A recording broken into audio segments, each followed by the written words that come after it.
Welcome back. Welcome back. Welcome back. Listen, it's been a while. I know y'all missed us. We've taken a few weeks off. We appreciate that you guys are still with us. It's Wednesday night. We are wrapping up the season very quickly. It's playoff time for most of your leagues, unless you're in crazy leagues that end in week 17. I do have a couple of those. So we're here to help you. We want to talk to you about setting your lineups. We want to talk to you about players that may be helpful for you. We want to talk about whatever you want to talk about. But before we do that, we thank you guys for everything you do. If you like the video, support the channel, hit subscribe, do all the things you do. rotoheat.com/Patreon. If you want to show a little extra love, we like that too. As you can see, I'm joined by two of the best in the business. We've got our main man, Rob Sullivan, who Sully's 2 cents just dropped again today. So make sure if you go onto your podcast platforms, you subscribe to that, rate, review, do all the things you do. Mr. Sullivan appreciates the feedback. And the man you don't want to meet on the mean streets, our resident champion in the ring, Bryce Frazier. How's it going, Bryce? I'm always good. How are you, Sully? Doing great, thank you. I've missed you guys. It's good to get the band back together. I'm ready to fire it up, talk a little week 14, a little playoff fantasy football and all that jazz. And Brad looks like he's ready to be either my OC or my DC, so I think he's pumped up and ready to rock and roll today as well. So. Hold on. Oh, I don't have a... I am ready to rock. I don't have a number 2 pencil because pencils suck. Oh, well, whatever. So did that coach, so I guess so be it. All those pencil sales gone. Al Green on YouTube, it's good to see you, buddy. I'm glad to see everybody jumping in the chat. Don't forget to fire your questions our way. We're going to be answering them during the show, helping you get your lineups ready, all the fun things. We got news and notes. We got things to talk about, Mr. Sullivan. What do we got?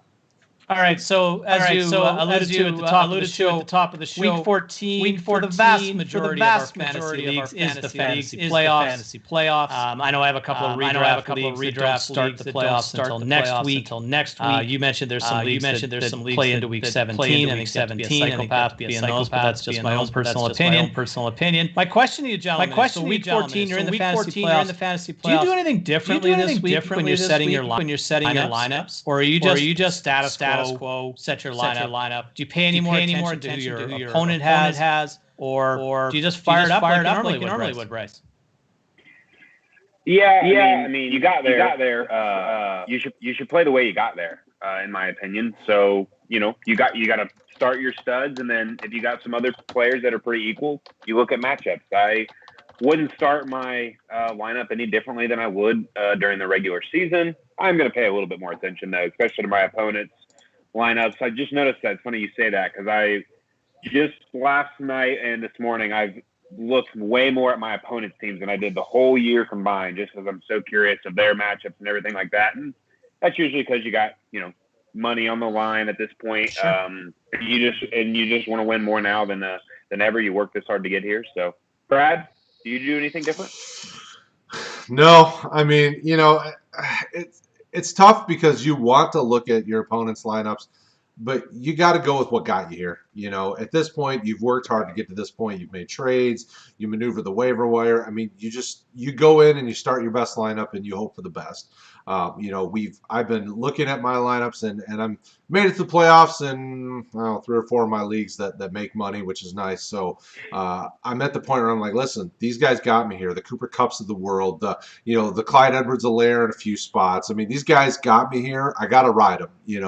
Obviously, the thing that I'm nervous most about is guys that are coming off maybe a week or 2 off from COVID IR, the Mark Andrews of the world. You have to be careful because we saw, even with like Lamar coming off of it, it took him a little bit of time to get in a rhythm. Well, if he's losing points in the first quarter or two because he's trying to get back in the swing of things, I mean, that affects your fantasy game. So I get a little nervous there. I have Mark Andrews in a couple spots, and I'm not sure I'm going to start him because I have, sufficient backups that'll get me where I need to be. But Mr. Sullivan, why don't you fill us in on the wisdom from the Great North?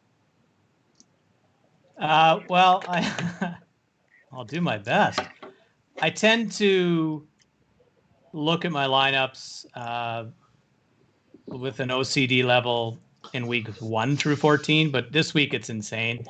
I am victim of looking at my opponent's lineups quite a bit, especially if I'm quote unquote an underdog, because then I'm starting to wonder if I need to get a little bit creative and riskier with my lineups and put a guy in there that might have some good upside, but a really low floor at the same time. For the most part, though, I do stay with the guys that got me there because, like you both mentioned, you're not there without them. The reason that they're in your lineup most weeks is because they're the best players on your fantasy roster. So typically that's what I do, as well as you guys. So follow-up question to both of you. It's Friday morning, you had a guy or two go Thursday night, and you're either way up or way down. Do you change your lineup at all based on that? Go ahead, Brad. My gut tells me probably not. I try to set my lineup and leave it unless injuries or something pops up. I tend to not overthink it just because when you overthink it and you tinker with your lineup, you just open yourself up to just making a really bad move. So I don't say set it and forget it because I often am jumping on my fantasy sites every day regardless, but I don't overthink it to the point to where I put in a guy that just it doesn't look good. Especially in the leagues where I'm. So right now in all but one of my league, I'm playing week 14. I don't have a bye. So in one league, I have a bye. So these weeks, I'm looking at my matchups, I'm setting it, and then I'm just going, okay, this is what I'm going to do because I don't trust myself to not put in a guy, like you saw a guy last week, like a Chad Hansen from Houston. All the receivers are injured. He got a bunch of targets. He got 5 for 101 yards or whatever. Ooh, that could be a sexy choice to throw in. Well, no, it isn't because he didn't help get me there, and nobody was starting him last week. I'm not going to risk my season on, kind of these crazy one-off type players. So, what about you, Bryce? Yeah, it's a good question, Sully, because this Thursday night game is that game where you have some people that you probably rode all the way to the playoffs, like the Cooper Cups, like you said, Brad, Robert Woods, the Patriots and Rams. And in theory, you're going to think this is a low-scoring game, probably similar to the Super Bowl a few years ago, where this game literally might be 7-6 or 13-7. So there's a possibility that some guys you're counting on to give you, 15 around that 15-point range could really bust. But I think you got to go with your best lineup at this point. I mean, I wouldn't change my strategy. Just kind of, it's all dependent on who I had. I guess if I got like Cooper Kupp and he scored like 3 points and I had like a boom or bust player, I might be a little more tempted to start that player over someone that might be a little bit more safe that would get like that 12-point range. So it just depends. There's so many different matchups that it's hard to answer that question without seeing the exact players and matchup to go with. So what about you, Sully? I'm more so on the cautious side and mitigating risk. So if I have a bigger lead, I might try to play it a little safer with some floor plays. I'm 3 of the leagues that I'm in the playoffs this week. They're the 96-team leagues for Roto Heat, and they are kind of an all play in the first week. So your top 4 in your division are in, and you play them all. So my head's exploding trying to look at multiple lineups versus just my own. And one of the leagues that I'm kind of struggling with is, do I play the upside of Antonio Brown against the Vikings, or do I play what I feel is a little bit safer of a floor with Jamison Crowder? And I think if, in that league, I have Robert Woods going Thursday. So if Woods has a good game, a typical 14, 15-point game, I think I'm going Crowder.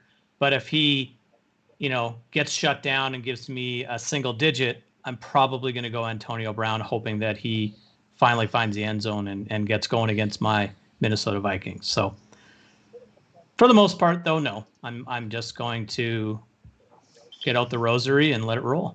So I want to follow up because Bryce said he thought it could be a low-scoring game. So do you think the Patriots defense is going to be able to do what they did a couple of years ago in the Super Bowl with all the guys that are missing, with all the pieces and things that have changed? I mean, they seem to be kind of in a weird spot where they can either overperform or underperform. But the Rams look like they're a team that just, could do the same thing. So how do you feel about that matchup tomorrow night? I like it. I think I have this debate all the time where the Patriots are average because their offense is terrible, but their defense is still good. And I don't think Jared Goff is very good. And I think that when we play against bad quarterback or average to bad quarterbacks, we can really shut that team down. And I think Jared Goff is going to struggle if we take away Cooper Kupp. Our secondary is one of the best in the league. So I think it's going to be a real low-scoring game. To me, this game really depends on the running game. It looks like they're now starting to use Cam Akers the way people were hoping they'd use him in week 3, finally a week 13, so just 10 weeks later. But if we can shut down the run game, I think it really hurts the pass game because I'm not too worried about that. So, yeah, I think this game is going to be low-scoring. I think most of the games this year with the Patriots, I don't want any players on the offense on the Patriots, and I don't want any players playing against the Patriots defense, especially receivers and tight ends. I think that the Rams are going to blow the doors off of the Patriots. I really see Cam Akers. They can. You can run on the Patriots this year, and I can see Akers running on them and really setting up play action for Goff to go to work. The offense can't do much. Cam's been under 100 yards passing in 2 straight games. The Rams' defense is absolutely legit. You have one wide receiver that Jalen Ramsey's going to have shut down, I would assume. So I think it comes down to that. So it comes. Third. I guess maybe you have 2. I still think Jacoby Myers is the best wide receiver on the Patriots, and but when your quarterback throws for 86 yards, it doesn't really matter who your wide receivers are. But I think Sean McVay's been working on this game plan for a couple of years now. So I think it's potentially going to be a rather lopsided game, but I could be wrong. It's been known to happen on many occasions. Well, it's tough because when you said that, it was tough for me. My home league, I'm in the playoff hunt, and I think I have a spot locked up, but my quarterbacks are Jared Goff, Sam Darnold, Drew Lock. So when you said that, it immediately made me go, Bryce, don't ruin my Jared Goff share because I don't trust Sam Darnold. Well, it's okay. So I've got 3 crappy choices at quarterback, and it's like Drew Lock you can't trust. Sam Darnold had a big week last week, but I don't know what. I can't trust that. So it's like Goff is the most trustworthy of those 3, and I don't feel good about it. And so that's trying to get some differing opinions on it because it's my home league. It's people that know me well. I want to beat them every day, every time. So, but I don't. I didn't rank Goff very high this week, Brad. Sorry. A second ago, he just said he's about to go ape on the Patriots. Oh, I think they're going to run all over. I don't think Goff. All right, so in the Sullivan rankings, where are those 3 quarterbacks at? Goff is 18, and I got to scroll down to Lock at 29. Darnold's in Mexico. And who's the other one? Darnold's in Mexico. Darnold. Hang on. 30. I actually literally got to move my screen to see that low. Darnold is 32nd, my friend. So bad is what I'm hearing. Well, luckily enough, I think I've already got a playoff spot locked up, but I was hoping to. If you win this league, if you win your division, you get money for winning your division too. So I was hoping to win my division. Nothing wrong with that. That ain't gonna happen. Way Sully's rankings sit. The good news is Sully's wrong a lot, so you'll be okay. And rankings and quarterbacks are QB 19 and QB 5 can be 2.5 points apart in any given week. So it's more the other positional players where rankings I at least value personally more so than quarterback, but it is what it is. So. Hey, Christian McCaffrey practiced today, kinda. So he came back. So he missed. Help me out. He missed a game because of his shoulder injury, and then they went on bye. Is that correct? Yeah, they were week 13 bye. Right. So coming off a bye, high hopes for McCaffrey fantasy managers to get him rocking and rolling in the fantasy playoffs. Turns out he's still a little bit limited by that shoulder, but now he's got a quad injury that apparently he tweaked his quad in a personal workout last week, and he's day to day. So my question, and I think this was a question back in like week 10, is Is Christian McCaffrey going to play again? Like, is he going to play this week, or is he going to play it all this season? What do you think, Brad? I still don't think he's playing. I mean, what reason do they have to play him anymore? I mean, what's he going to do? They're not playoff pushing. They're not. I mean, I don't think he plays again. And if you're somebody who needs him to play, sorry, but I wouldn't start him just because he kind of sort of practiced. I mean, I don't trust it. What do you think, Bryce? I think he does, and that might be just because I hope he does. So he missed week 10 and 11, and then he had the bye, but that was expected. I think I think the Carolina Panthers want to end the season at least with maybe a couple wins and take that momentum into next season. That might be the only reason that they do bring back Christian McCaffrey. So I think if he's healthy, he plays. I don't think they sit him unless this new injury seems to be an issue, because he was projected to play this week versus the Broncos, and now maybe that's still up in the air. He's still not put as out or anything like that. I was trying to read; they're pretty vague on this new thigh injury. So, but I think if he ends up being healthy, he's going to play this year, and I think they want to take momentum into next season. What do you expect from him if he does play? I'm with Brad. I don't think he plays. But if he does play, what do you expect from him? Normal workload and 30 fantasy points, or do you see him? Do you see them having Mike Davis more involved and McCaffrey giving you maybe 15 fantasy points? I see more of an Aaron Jones, Jamal Williams type of split if he does come back, where it's kind of 60-40, leaning McCaffrey. That's what I think happens if he does come back. I think that's a pretty good, comparable. Brad, what do you think of it? If he does play, what are we looking at here? I mean, probably that's probably where it's at. Because when he's on the field, he's electric. Right.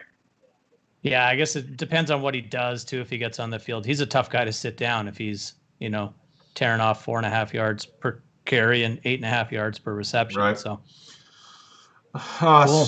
That's really all I got for you guys. So if there's anything else, we can go there. If we got questions, we can go there. We can do anything. We do have questions. So our boy, we got YouTube questions. All right. So I have Cooper Kupp, Robert Woods, and Antonio Brown. Should I put all my eggs in one bucket with the Rams because AB could go off? So who are you starting out of those guys? Are you playing both? 2 out of the 3. I would guess 2 out of the 3.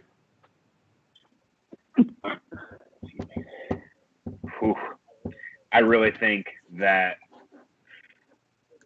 So the Patriots do one of 2 things. I mean, I watch them all the time. So a lot of times Gilmore does not always match up against the best receiver. What they do is they'll put J.C. Jackson on the best receiver and make sure he's got safety help over top. J.C. Jackson's been very good in man-to-man coverage this year. He's had one bad game, really. And Gilmore's kind of locked down that number 2 receiver. So the Patriots take away your best asset, whether it's with Gilmore or not, when it comes to the receiving game. So I am predicting, and I predicted this. I can't remember what team I predicted this against, but I'm predicting that Gilmore is going to be covering Robert Woods, and I think Cooper Kupp will be matched up against J.C. Jackson with safety help and linebacker help over top and kind of in the zone. That's what I'm thinking. So if I'm going to start any of them, I do want to start Cooper Kupp just because I think that J.C. Jackson's not as good as Gilmore, and I think they try and take away, just completely eliminate Robert Woods with Gilmore. I wouldn't like that matchup. So Antonio Brown and Cooper Kupp. Sully? I have it ranked Woods, Kupp, Brown, and Woods and Kupp are pretty close. Brown's down in kind of flex range, but it's tough because it's coming. Like the game that Antonio Brown's going to have is coming. He's got a great playoff schedule. I think it's Minnesota, Atlanta, Detroit, I believe, or in some fashion. Like it doesn't get much better than that. So if I trust my rankings, I'm going to start both Rams. I will say I'm always leery of a Thursday night game just because of the short week. I might mitigate my losses here and I don't know. I don't know who to sit. This game might have under 300 passing yards total. But targets, right? Like Cup's going to get a lot of targets, right? I think that Cup, our linebackers are not good.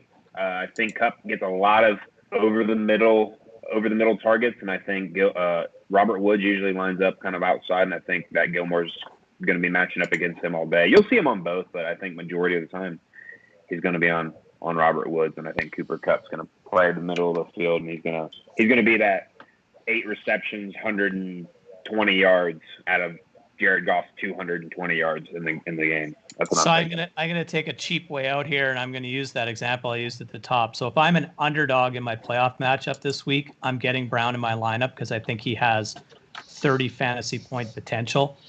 If I'm the favorite, I'm gonna start both Rams. What are you doing, Brad? Yeah, this is one that I kind of wrestle with because, I haven't been a big AB supporter. Everybody knows that all year. But at some point, he's got to have a big week. So I just don't know. I'm guessing I'm going to go with Kupp and AB because I don't see both Rams receivers going off against this defense. So give me Kupp, give me AB just for the fun of it. Vikings are bad, right? So, Bryce talks about watching the Patriots every week. I get the pleasure of watching the Vikings every week. And Danzler's probably on AB, and I can only imagine what he's going to do to that rookie. So I think the more I sit here and think about it, I think, and if Danzler's not on AB, he's on Evans. So there's a ton of opportunity for that whole Buccaneers offense this week. So Bryce is telling me it's going to be a low-scoring game. I'm going to side with him, and I'm going to go with AB and Cooper Kupp. There you go. So, Devontae Booker, is he a guy that you guys are playing? Is he a flex play in your mind this week? Because I think, is Jacobs back or no? Doesn't sound like it. Gruden doesn't expect him. At least that's what he said yesterday, last I saw. Ranked Booker as a flex, but a lower RB3-ish type guy. And I was kind of bullish on him last week. I thought he would have a really nice game and a good matchup, and he didn't do anything. So I don't know. I think game flow has a lot to do with that one and how it's going to play out. They're playing a heck of a lot tougher of a defense this week, than they did last week. So I'd avoid him if I can, but we know what the running back landscape looks like, and there are going to be plenty of Devonta Booker guys firing him up because it's ugly out there. What about you, Bryce? What are you doing with him? Yeah, I mean, it's always an option. Again, it's hard to answer if you don't get more context, but he did terrible against the Jets, and but he got the touches. I mean, he got, looking here, 17 touches. I mean, that's a decent amount for a flex option. He just didn't really do anything with it, and like you said, he's going from playing the Jets, who you would think would be a good matchup, to which the Jets have been pretty good against the run this year, but off to the Colts, who are even better against the run. It's definitely a guy I would avoid if I could, but I wouldn't feel god-awful starting him just because the opportunity's there if he's getting that many touches. Brad? Yeah, I mean, volume is king in this situation, so can't argue that one. I'm just not. I don't feel strongly going up against Indy's defense. I mean, they are pretty good at stopping everything. And they're a game healthier from their guys that were on COVID IR as well, right? So that's tough. I almost said Oakland. Las Vegas is in tough. So pay a fine for that still, or? I don't know. That's a good question. Would you start AB over Devontae Booker in a flex? I guess a better question is, who are you playing in that? AB, for sure. Quite easily for me as well. I think so. I mean, I tend to want to lean a running back, but not against the Colts defense. I mean, that's a tough one. That's a dirty matchup. Dirty. So now you get both Rams guys and AB in your lineup. You're going to crush. Love it. You're either going to explode or implode. There is really no way around that. All right, so I have the number 1 waiver pick this week. Do I grab Kuti or Hilton? I'm leaning towards Hilton. Bryce.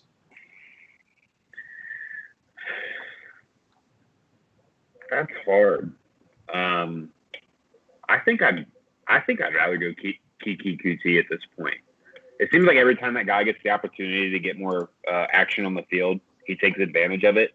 Deshaun Watson seems to use him quite a bit when he is out there.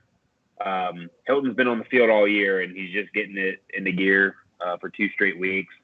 I don't buy it. Kiki Kuti's been on the field for 1 game and already produced. So I'm gonna go with Kuti on this one. I just don't trust that Hilton keeps what he's doing going. Sully?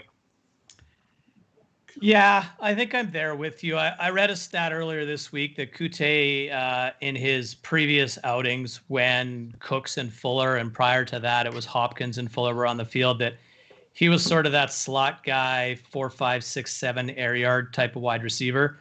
And he had over, I think it was 3 or 4 targets over 15 yards last week. And he kind of went off. So I kind of like that. Yeah.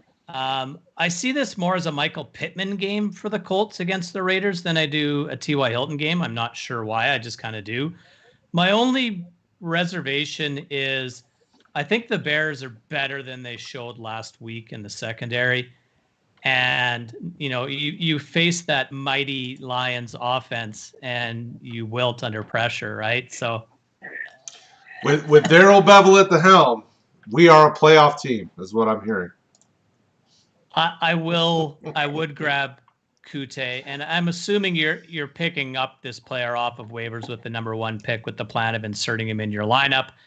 So I would probably go with Kuti because I think I got a better feel for it, but the Bears do concern me a little bit. Yeah, I mean, the playoffs for him are not easy until the championship. So he gets, the Bears, then the Colts again, but then the Bengals in Week 16. So it's like, okay, maybe.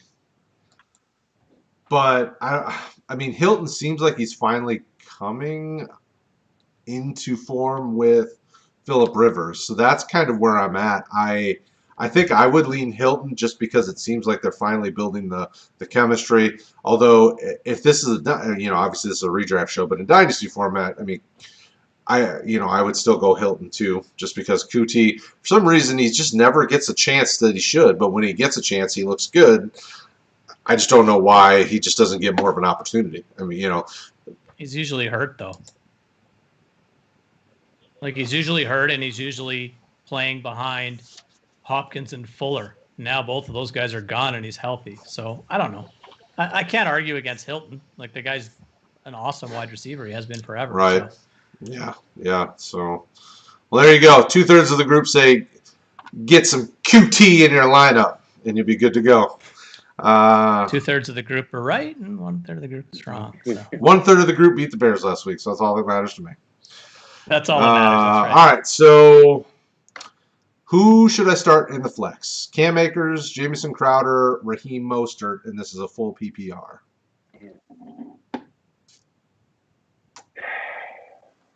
Man. I think I go Mostert. I think he's kind of a must-start now that he's healthy again. But he didn't look great obviously the other night. But, the Bills' defense is pretty disgusting, so... This one's really hard for me.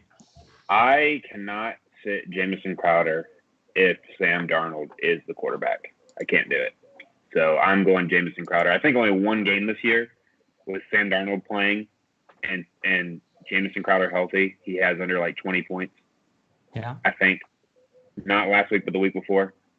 So I'm going to start Jamison Crowder. His floor's there. He even has a decent ceiling. So I'm going with him pretty easily.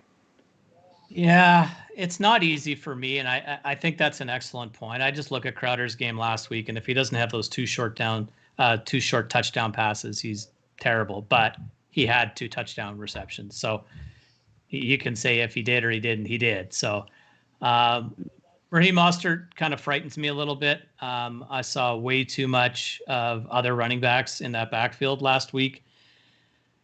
I don't know. And I think I'm going Cam Akers. I think he's the guy that has the closest route to touches.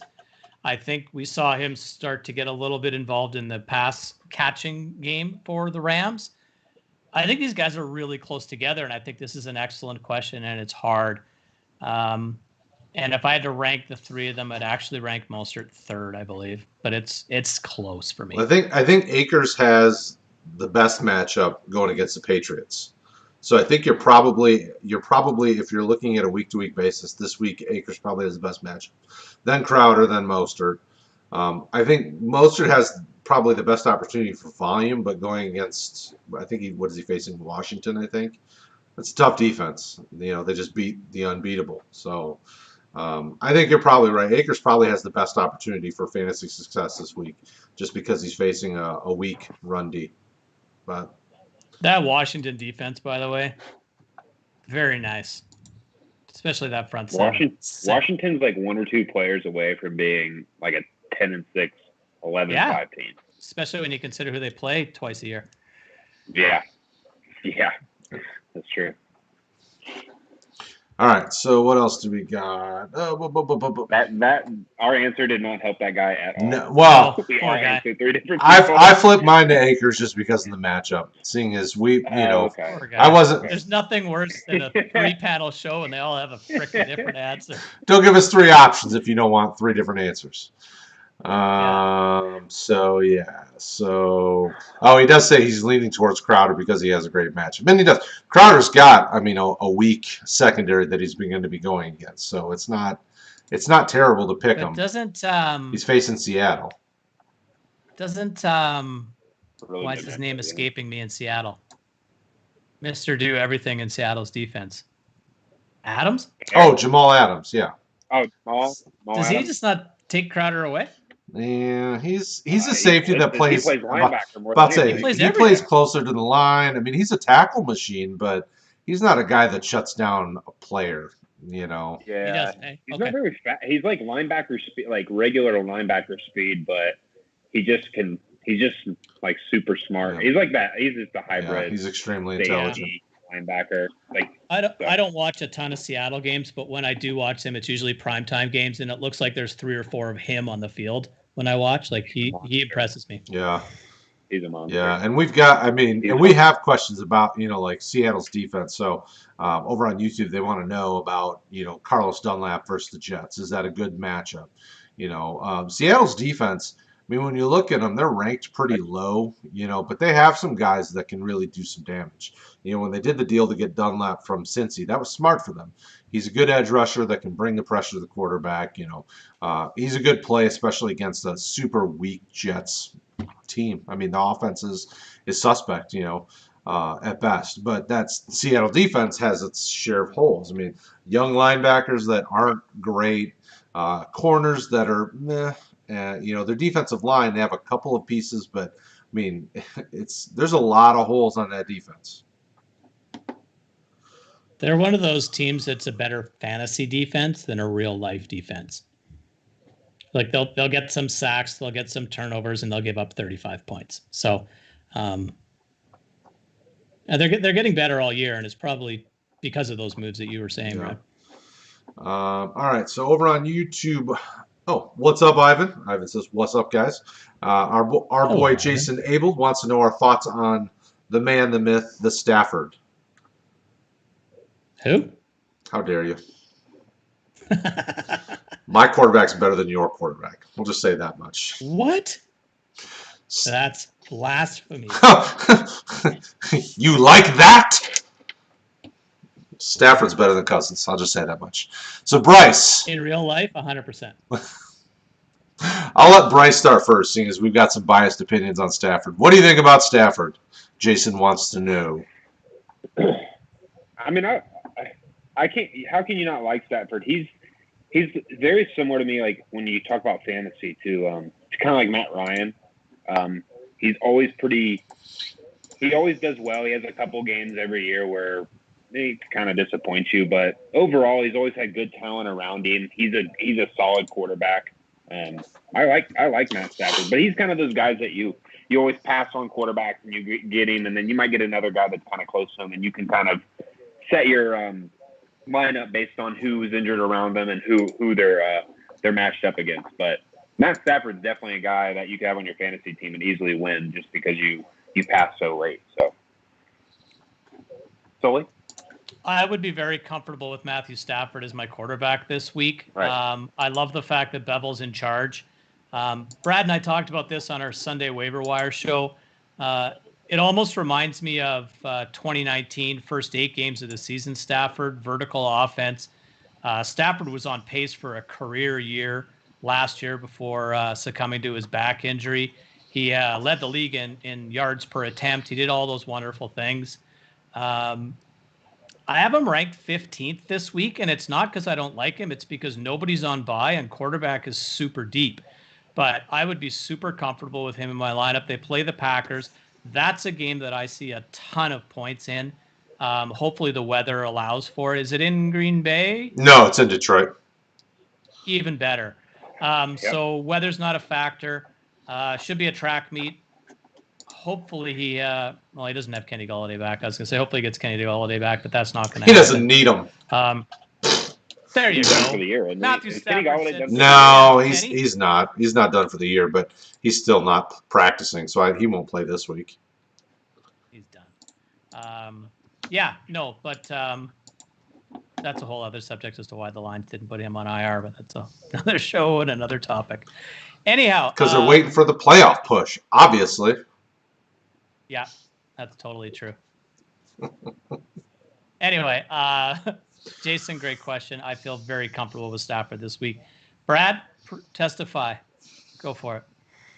Yeah, I'm a Stafford truther when they let him do what he does in the offense, which is make changes at the line, move guys around. I mean, you were watching it as perfect situation. He was booting out to the right. He told Cephas. He kind of told Cephas to go deep, and he dumped it to. I mean, that's Stafford that we want to see. So I think that he's got kind of his moxie back. Being able to have the chains taken off and letting him go should be a fun matchup. Packers have a good defense. They can rush the passer very well, but Detroit's offensive line can hold. We saw him do it against Khalil Mack. I mean, we've seen him do it against a few guys. So it's not that they should rush the passer well, but they should hold it long enough for him to make some plays. So if you've got Stafford, I mean, short of having one of the top 5 quarterbacks, Stafford to me is a guy that's a QB1 easily most weeks. So especially the way the schedule looks after Green Bay. He has a pretty soft schedule, when it comes to the defenses he's facing the last few weeks of the season, or the last few weeks of the playoffs. Kirk Cousins is QB5 since week 9, Brad, just so you know. What is he all year? What is this since week 9? Hey, since last week, Matt Stafford's like QB1 probably would be my guess. Really? Because early season stats don't count, so you're going to start Dak Prescott this week? Is that what you're trying to tell me? Come on. I'm just saying, if we're going to pick the week that it's week 4. It's week. If we're going to pick the week, we're going to. Week 9 is a decent sample size. Yeah, 5 weeks. It's huge. All right. It's all good. I'm just busting your balls. All right, so. I know. Our boy. I'm just here to cause trouble. That's what Canadians do. When did that? I must not watch enough Canadian television. I've never heard of. Yeah, we're changing it up here. It's boring. We're all locked in our homes, and we're all going to go nuts. As everything I ever saw, you guys were like the sweet guys, the ones that bring a donuts, eh? Screw it, eh? Oh, well, fair enough. We've got the string of happening. Should I stick with the Ravens defense versus Cleveland or risk the Panthers defense versus Denver? He also has the Bills defense versus Pittsburgh. So he's got 3 defenses that he could potentially go with. Which defense are you playing this week? Ravens, Panthers, or Bills? The Ravens can make some turnovers happen, but Baker, now that the weather seems to be permitting, better for him. He's looked a lot better the last few weeks. I don't know about his since week 9 situation, but, the last few weeks he's looked like a... Since week 9, he's been crap. Since week 13, he's been good. There's your Baker Mayfield update. I don't play in a ton of leagues with defenses. I do have some traditional redraft leagues where I do. Is it Calais Campbell for Baltimore, Brad? Yeah. He did not look remotely healthy the other night. And from my understanding, he's a pretty big component of the run stop for that defense. I think Cleveland is going to try to run some more against Baltimore, control the ball, control the clock, keep the ball away from Lamar. So if the Ravens can stop the run and force Baker to throw, I think it's a really good day for the Ravens defense. I don't mind the Panthers. They're not the greatest defense in the world, but they make some things happen on defense, so they wouldn't be that bad. And the Bills and the Steelers, I don't know. The Bills just don't seem to do much on defense. Like Mullins shredded them this week. They didn't seem to get to him very well. The receivers were open. So the Bills aren't what they were. Their linebacker play hasn't been as effective this year. I know their 2 guys have been hurt this year. So I think I'd go with the Ravens. And then if it wasn't the Ravens, I'd go Panthers and then Bills. And that's a very uneducated guess, as not a defensive expert by any means. I know you've got our boy Craig Reith excited.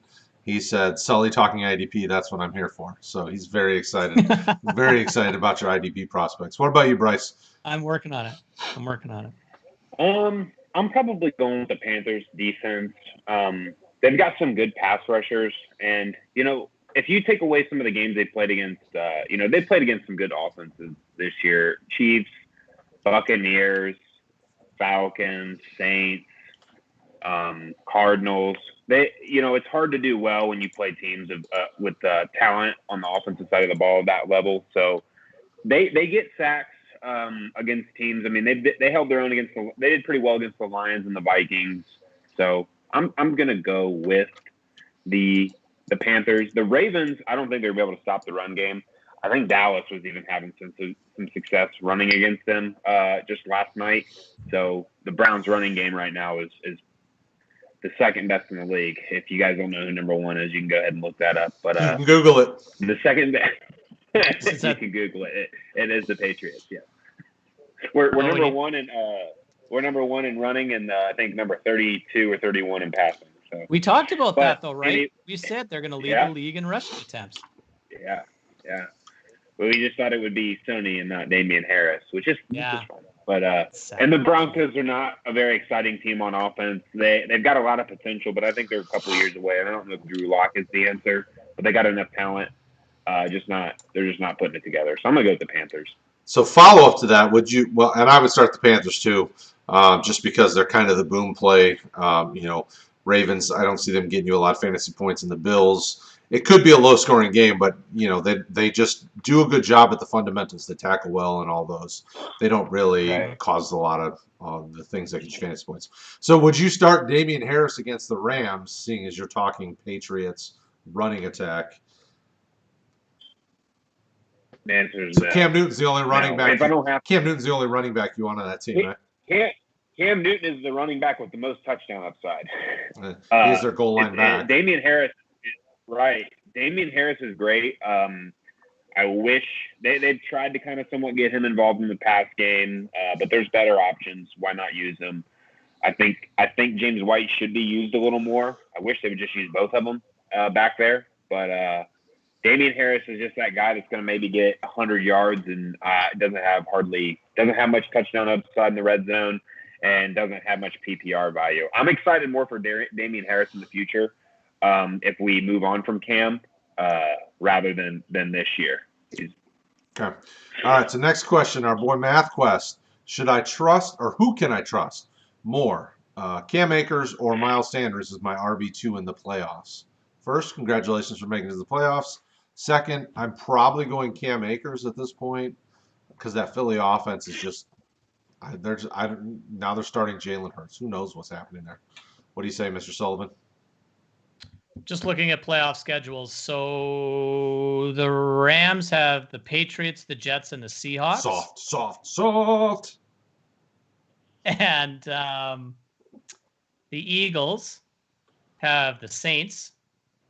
Ugly. Mm-hmm. Cardinals and the Cowboys. Doable. So this week it's simple to me. There's almost no way that I am starting Miles Sanders. He, like the rest of that offense, just does not look good. And we've talked enough about Akers and my admiration for him and what I feel is a decent matchup for him this week. And if I had to pick between the two of them for the fantasy playoffs, I'm going to stick with Akers. I think he's slowly taking on more of a share and a workload in that offense. Choo-choo. I agree. I agree. Cam Akers has has been successful with a bad offensive line pretty much his whole career so far. And if the Rams want to at least compete, they're going to make the playoffs probably. And if they want to compete, they're going to have to definitely be a balanced offense. So I think they're going to try and get Cam Akers rolling hopefully for a playoff push for themselves. And he's got some soft matchups like Brad mentioned. I think the Rams win their division, so I think they'll make the playoffs. I think so too. It's a good division. They're definitely fun to watch. All right, so are we starting Nick Chubb against the Ravens or Zeke against the Bengals this week? Jeez, what are your other options?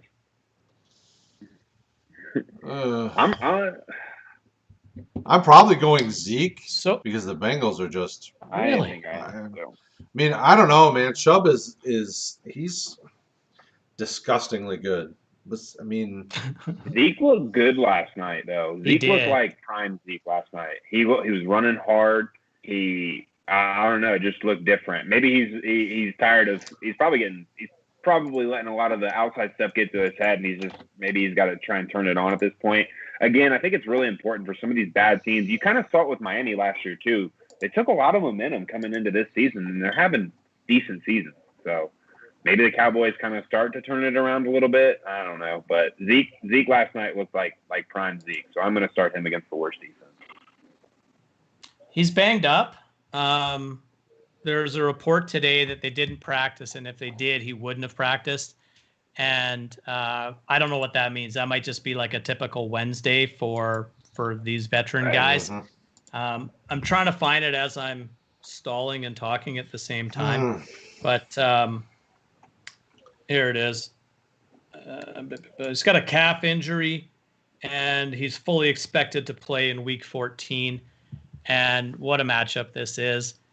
That said, I've Chubb ranked 10th and Zeke ranked 12th this week. So these are preliminary rankings that I started before I watched last night's game, though, and I'm totally on board with Bryce. That offensive line was pretty impressive last night, and Zeke had a couple of nice runs. The one I really liked is the one where he kind of cut it back at the line of scrimmage and took it for about 35 yards. That was vintage Zeke. It was a great run. So, man, you got to get both those guys in your lineup. You got to let us know who else you have on your roster so we can get both those guys dressed for you. Yeah. I want to have them both in. I mean, those are both high-end options. I mean, the funniest thing is even with as bad as things have gone for the Cowboys this year, Zeke's still a top 10 fantasy running back. I mean, was it like 7 or 8, I think, right now?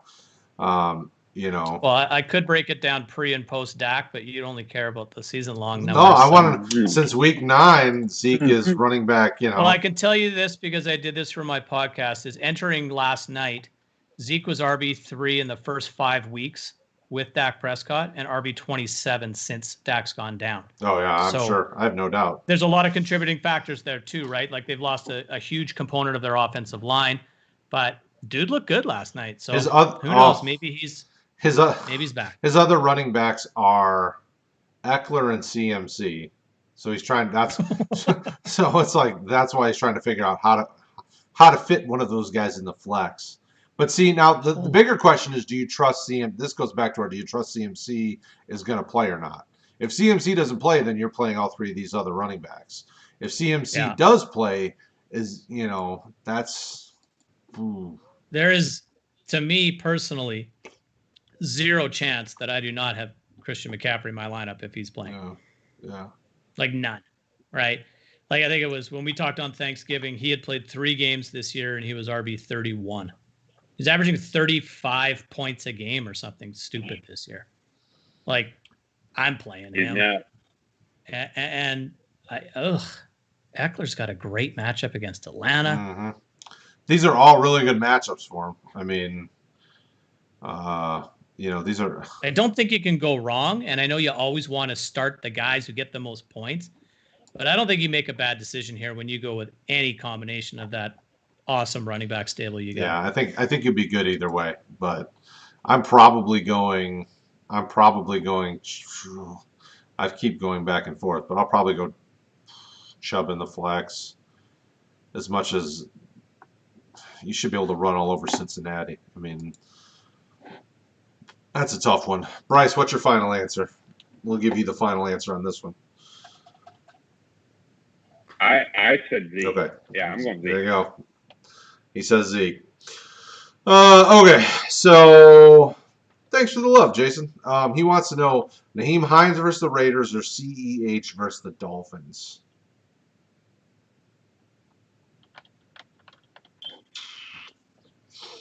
So it's so hard to trust. Like Nyheim Hines, I mean, the last 2 weeks he's had some nice double-digit points, but it's so hard to trust him. CEH, we know, is back and healthy. He practiced today and seems to be good to go versus the Dolphins. Oof. This isn't easy. The problem with CEH is he going to get 11 touches? Even when he was playing, he hasn't been getting a boatload of work, right? And Hines, all Hines has to do is catch a pass and take it to the house, and there you go. So it's tricky. Man, they're right on top of each other in my rankings. I had CEH at 20 and Hines at 23. So I'll trust my rankings and I'll go with CEH. I'd like to hope so. I don't most of the time. The funniest thing is when you look at for the season, when you look at kind of their top running back, CEH is at like 13 and Hines is at 14. I mean, so you're right there with kind of the real world stats. I mean, they are right there. I don't think you're really going to go wrong. I think they're both going to get action, but I would probably go. I'm probably going CEH because the Dolphins are soft against the run. They're not great against the pass. They're kind of middle of the pack. CEH probably gives you the better floor, which we're at the playoffs now. So we need consistent points. Hines is kind of a boomer bust. 2 weeks in a row he's been okay. Not great, but not terrible. And Jonathan Taylor's still their best back. So. Yep. What about you, Mr. Bryce? I'm going with CEH. Honestly, let me go back. I think you can almost go with what Sully said earlier today with this, where if you think that you are outmatched and you really need a ceiling play, Hines could be argued to start here. But if you're looking for a safe play, hopefully CEH isn't your RB1. He's only scored under double digits twice this year. Once against the Jets, once against the Buccaneers. Both decent run. The Buccaneers #1 in run defense. Jets better than average. So floor to average, I'm going to go with CEH majority of the time here. But if I really feel like I'm outmatched and I really need like 30-point upside, I would argue 25 to 30-point upside. I could see why you would maybe lean Hines. There you go. CEH. Pretty good answer. CEH is it. All three. We have a consensus. We have a quorum. So let's do this. Let's Nice. CEH for the dub, baby. All right. So thank you guys as always. I think that is all. Oh, no, wait. There's another one. Oh, it's from Craig. That's okay. We like Craig. We do. We'll like Craig. Sure We'll do. like Craig even more when we get him when we get all his awesome rookie content out here. I'm excited that he's on the rookie content. So, all right. So he wants to know Glennon versus the Minnesota Vikings or Brandon Allen versus the Dallas Cowboys. Well, Glennon played Minnesota last week, so Oh yeah. so that's probably not going to work. Jacksonville plays Tennessee this week. I guess I'd go Brandon. Oh, but see, Tennessee just let Baker. Tennessee has look like a superstar. Absolutely zero pass rush. Tennessee can't get to the quarterback. And Brandon Allen is Brandon Allen. And I'm not sure we don't see Ryan Finley at some point in that one. So I'm going to go with Glennon, who lit my Vikings up and looked pretty darn good at times. So I think he's the safer of those two rather lackluster quarterbacks. There you go. Bryce, who's your least worst of? I don't understand how you're in the playoffs with these options. Those damn three quarterback leagues, hey? Yeah. It's probably a full IDP. Didn't Finley come in and start playing last week? Well, Allen got hurt. Oh, did he? Okay. I didn't know. I didn't watch that game. It didn't sound appealing or look appealing at all. I thought it was just because they were doing so bad. I think it was hurt. I'm gonna go with I'll go with Allen. I'll stick with what Matt Slayton has said all Didn't see that one coming. Totally. Wait a minute. Anybody against the Cowboys, you start him. You start anybody against the Cowboys. And he's got decent targets. I mean, that's valid. Because I know who his favorite team is, I got to pick Brandon Allen against Dallas because Dallas is a trash heap. Just a terrible, terrible team. Terrible team. I think we are talking about my 22nd and 31st ranked quarterbacks this week. Who's 22nd? Glennon? Yeah. Yeah. Okay. So there you go. There you go, Craig. You really can't go wrong. Both of them are going to be spectacular this week. Oh, you can go wrong. I don't think you can go right in that scenario. Yeah. That is all right, so we'll slip in one more question before we roll out. So we got AJ Brown versus the Jags or Julio against the Chargers. And Corey Davis appears to be taking the AJ Brown role, so I'm going Julio. Second that. I'm not sitting Julio Jones. There you go. Ever. That's it. For Calvin Ridley. Go Julio. Go Calvin. AJ Brown used to be great. Now all of a sudden it's Corey Davis is their top target, which I don't even know what's happening there. Probably why they're having trouble fighting for a playoff spot, but so be it. Good matchup for both, though. Don't feel bad if you're forced to play both. AJ Brown against Jacksonville, he's far from a bad option. He's still a top 20 wide receiver, in my opinion, but Julio's a top 10, so made it kind of easy. There you go. All right, people, we're done. That's it. If you got more questions, more start sits, you want to know all the things, there's plenty of ways to talk to us. We got a Discord chat. We've got Facebook community. You've been hearing about it for months now. If you've been with us all season, you know where to go. So rotoheat.com is the main source of all things. We've got all the other chats. Bryce, I thank you. Rob, I thank you. Chat, I thank you guys for showing up as always, and we'll talk to you again soon. Go get that W.